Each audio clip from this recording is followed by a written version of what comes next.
Hey, this is Quantum Jeff with Jeff Keim Coaching and Consulting. And if you really want to learn how to level up your life, you should be listening to the Time to Shine Today podcast with my friend, Scott Ferguson. Time to Shine Today Varsity Squad. It is Scott Ferguson, and welcome to episode 112 with my really good friend, Jeff Keim. He put a quote that I actually put here in the webpage and everywhere else, that a life well lived is a progressive realization of a worthy ideal. And Jeff lives that. He's the epitome of that. He is a very talented individual. He's an auctioneer. He's a coach-sultant, which, a coach and consultant, like I like to call it. He reminds us to watch our thoughts, because what we think about, we bring about and we become. So without further ado, and spoiling everything that I have, I took pages of notes with Jeff. Here's my really good friend, Jeff Keim, with Jeff Keim Coaching and Consulting.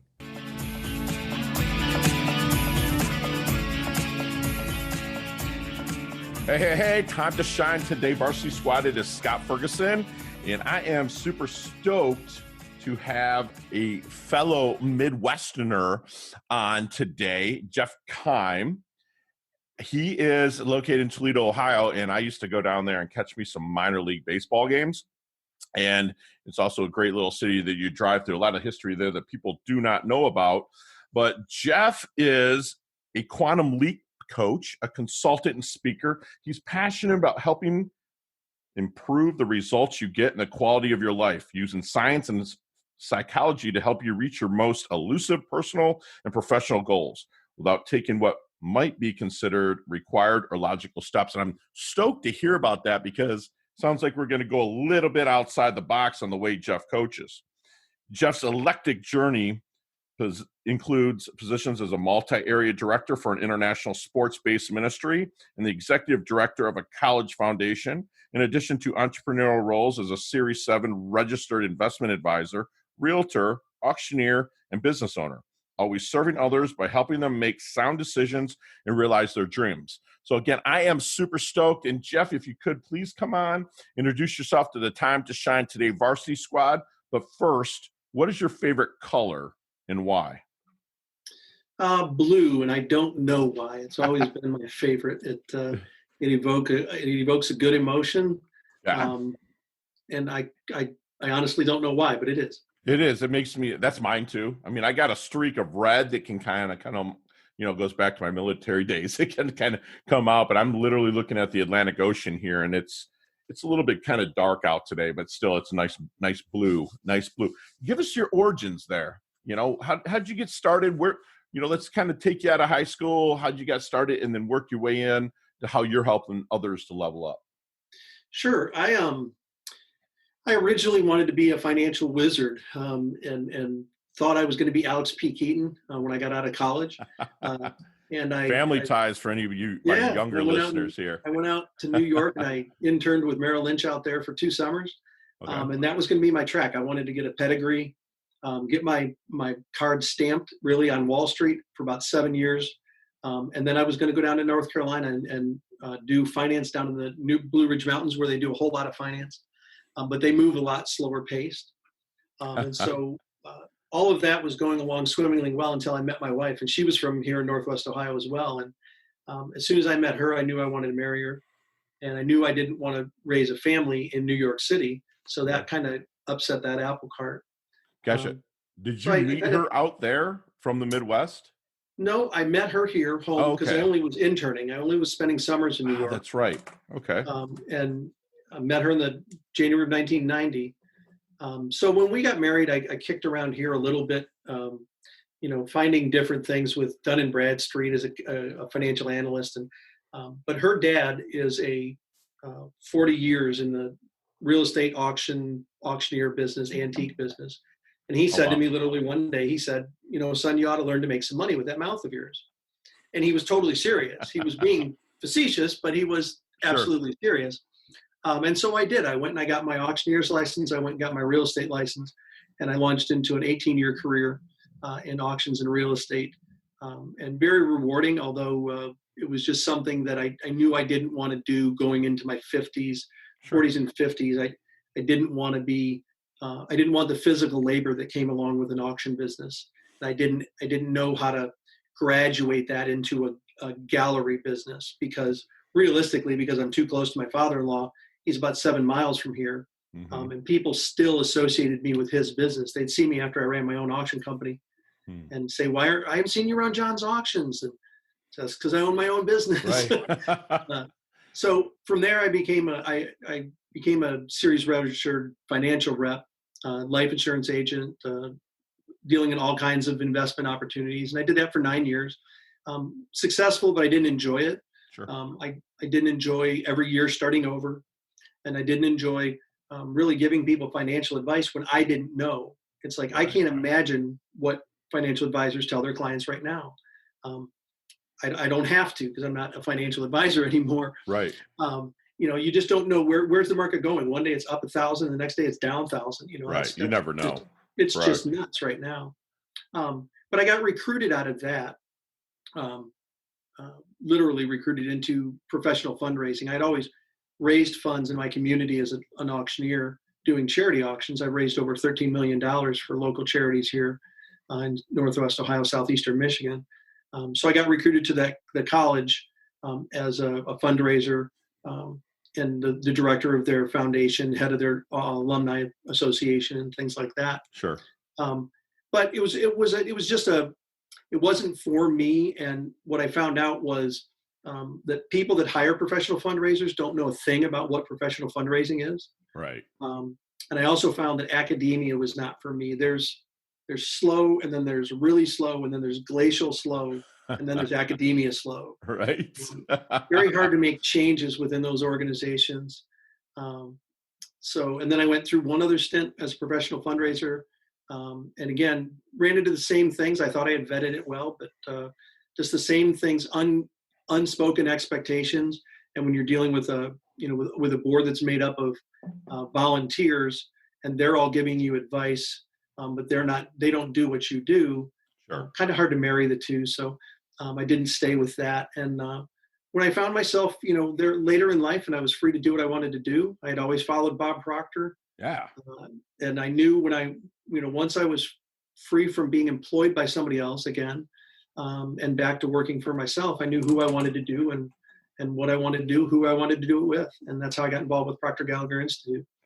Love that. And so when you're going through a lot of different changes with this, which is awesome because you get a taste of a lot. And then, and I'd love to hear the way you do your auctions too, because I always found that fascinating. But what did your family think about you kind of moving from one thing to another? Were they supportive, or if you don't mind sharing that with our squad?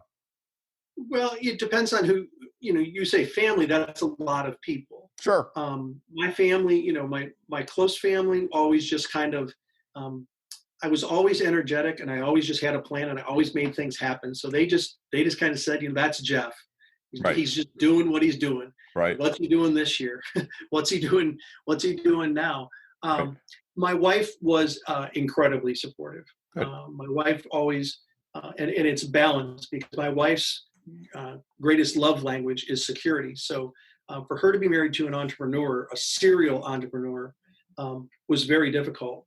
But she learned to love it, and she learned to love me for who I am and what gifts I bring to it. But my father-in-law was always an entrepreneur, and he barely has a high school education, Mm-hmm. but he's been extremely successful. So we're kind of cut from the same cloth. I was just going to say, you and I are cut from the same sheath, because I would get my hands a little bit. I always stuck to real estate, but I get my hands in a lot of different things. And some of my family would be like, Scott being Scott, the whole sports metaphor with Manny Rodriguez or Manny Ramirez back there. That's Manny being Manny. It's like Scott being Jeff being Jeff. That's Yep. That's awesome. So Jeff, let's let the squad know what makes a great coach. Well, for me, it makes somebody a great coach who can listen. Mm-hmm. I have to listen to my clients, because my coaching program is not cookie cutter. My coaching program has some elements that are not changeable, because they're operated by laws, universal laws that don't change regardless of who a person is, socioeconomic, race, creed, color, background. It doesn't matter. The laws perform the same way that law of gravity, whether you know about it or not. If you step off the side of a building, you're going down. Sure. and all the laws that operate or that I use in my business are the same. But how it makes me a great coach is to listen to people about what they truly want and helping them find out what they truly want. They may not know why they don't want, or they may not have the courage to really express what they want because they don't think they start kind of discounting it before they ever really give it some consideration. So I think asking questions is And the probably thing. also listening not only with your ears, but with your eyes, especially if you're meeting them in person, seeing their posture, seeing their saying, oh, that's great. So I love it that you said that you're not cookie cutter. So share some of us with us, some of your secret sauce when you bring a new client or even a prospect in, kind of your formula, secret sauce, if you will, of helping them find their blind spot. It really comes from questioning. Okay. I can start out with a client or a prospect with, tell me where you're at, tell me where it is you'd like to go, and then talk about what you think is holding you back. And you keep drilling down on those particular questions. You listen very carefully for the answers, and people will reveal what's going on and what they really want and what's holding them back. Love it. So they're very powerful questions. I bet you take each one of those three of where you are, where you want to go, and what you think is holding you back, and you dig deeper on all three of those, don't you? Really pull out that blind spot. That's fantastic. That's markings of a fantastic coach. So if I'm out at a networking event, which fortunately down here in South Florida, we're about 75%, so we can get out, meet people, and press flesh, and I do a lot of that. So if I'm talking to somebody and I'm actually listening to somebody, what kind of phrases, things that they say that I would know that they are a great prospect or referral or connection for Jeff Keim? Well, it's really, anybody is a great prospect, but really what it takes is, and to work with me, I have to work with people that are coachable. So it takes, what would be key words are people that are frustrated at being stuck, and they know that there's more possible, but they just don't know why they can't get it. Now, I don't want the whiners. I can still help them, but I don't want them because they're difficult to work with. Sure. Somebody's just, at least you're transparent about that. A lot of people would not say that. Thank you for being transparent, Jeff. Go ahead. Yeah.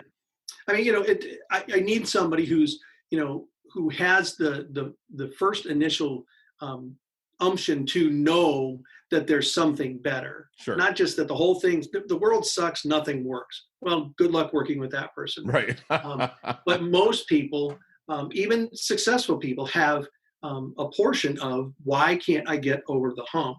Why can't I really, succeed? And why is it not easy? Sure. What's holding me back? And right. that would be the good people for me to work with. Absolutely.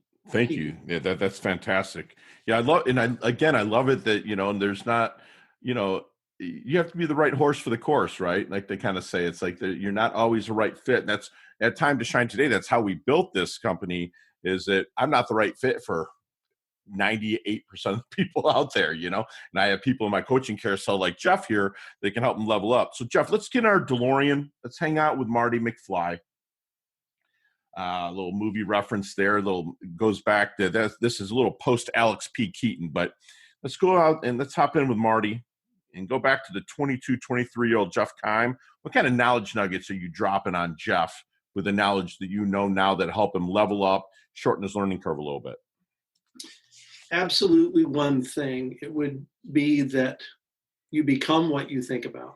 Love it. And I would drill that into my head, and I would get that 23 or 24-year-old Jeff Keim studying things like Think and Grow Rich, Psycho-Cybernetics, As a Man Thinketh by James Allen. Sure. You Were Born Rich by Bob Proctor. Love it. And I would soak myself in those and get myself a coach.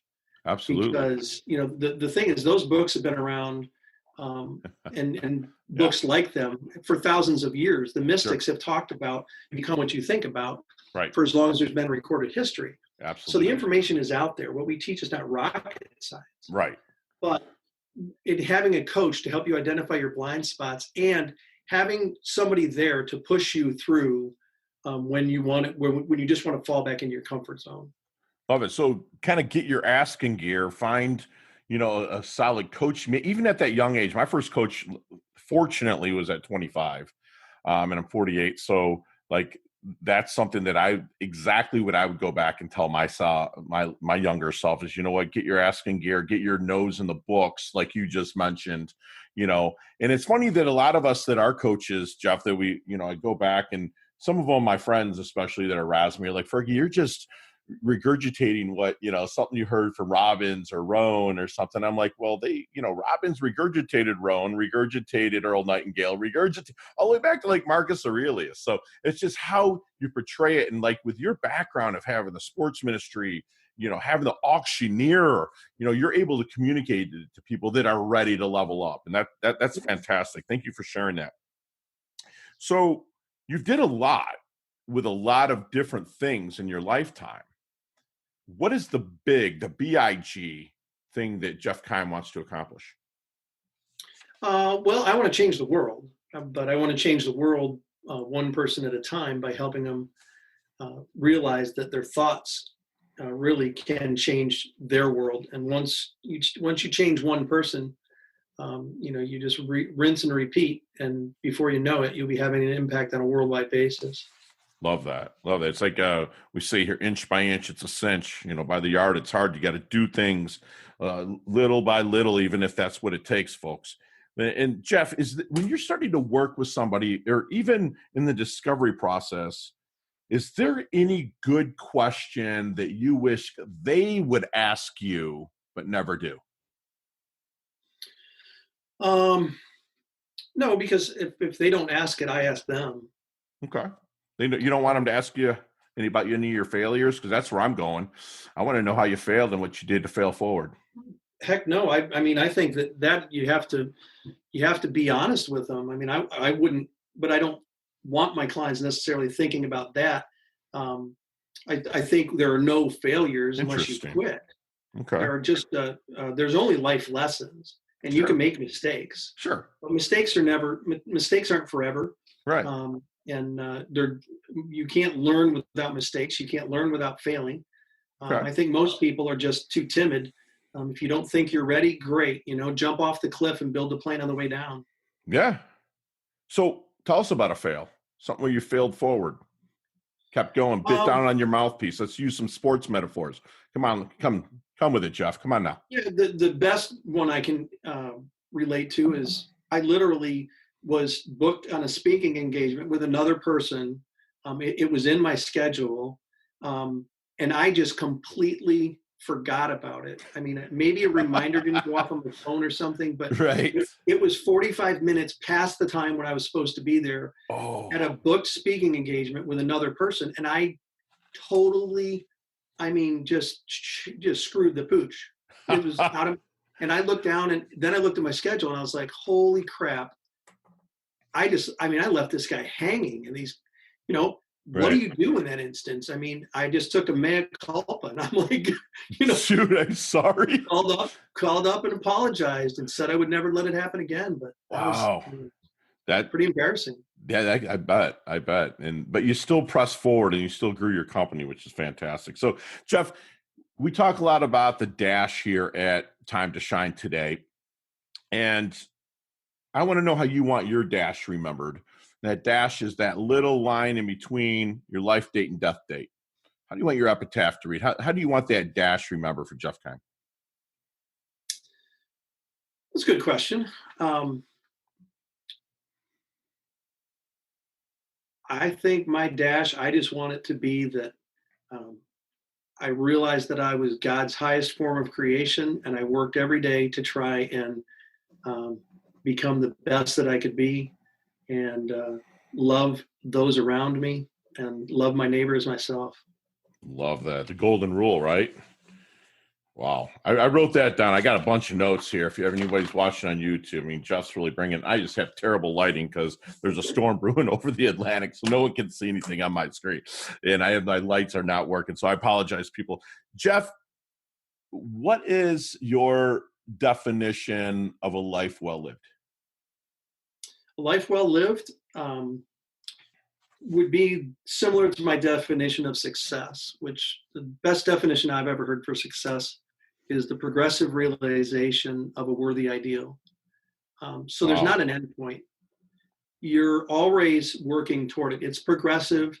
It's realization. You're accomplishing things. I think if you can live your life like that, to constantly be striving for the progressive realization of a worthy ideal, you'll do pretty well. Absolutely. And you keep progressing and moving forward. And with that, you're serving people, right?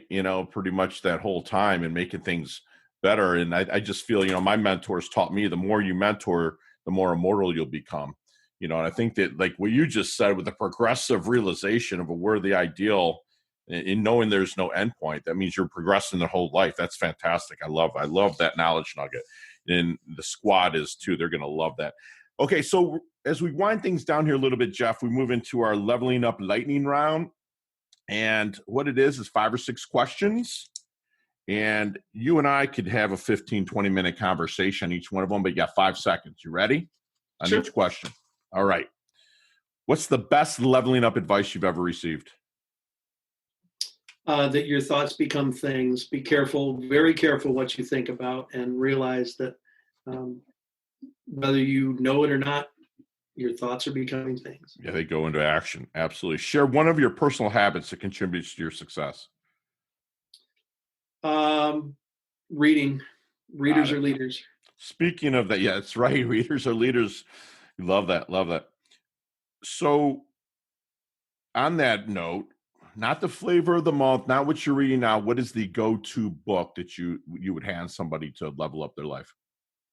Think and Grow Rich by Napoleon Hill. There you go, Napoleon Hill's the Bible. Sitting right here, probably right on your bookshelf as well.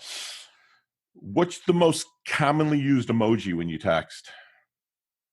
Thumbs up. Yeah, I was going to say you sent me like 3 of them, so I figured that as much. Okay, how about if you could be one age for the rest of your life, what would it be?